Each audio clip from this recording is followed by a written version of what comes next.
This is our Interactions and Ecosystems unit, Section 1. We're going to start off talking about the relationships that exist in an ecosystem with regard to living things and non-living things. First of all, an ecosystem is anywhere on the planet where living and non-living things are interacting, which is pretty much everywhere.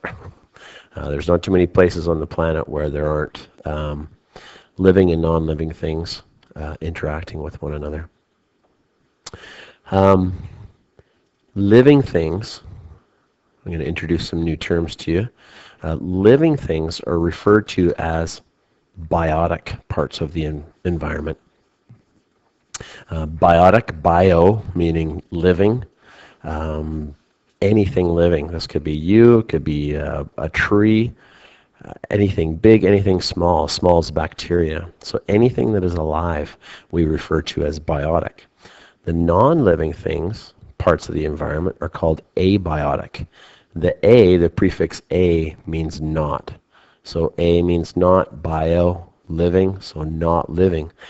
Some examples of things that are not living, if that's not perfectly clear, is air, dirt, anything that was alive but now is dead, rocks, lots of things. Even the sunlight can be referred to as an abiotic part of an environment.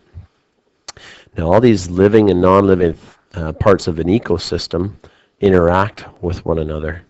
Sometimes you can have a situation where biotic and biotic things are interacting. Kind of an easy example would be two people talking or playing or doing something.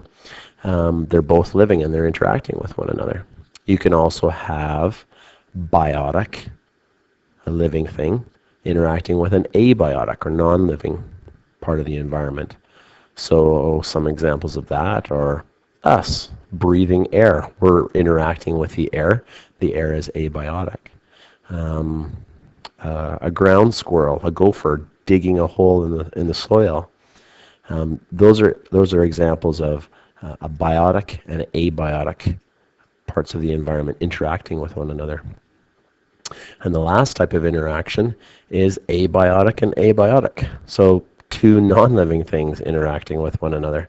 So a good example of that is down in our river bottom we have the river, which is constantly flowing, and it's eroding the riverbed and the shoreline, and actually are also carving away at the coulees.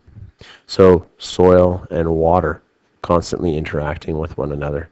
That's non-living and non-living. Abiotic interacting with abiotic parts of the environment.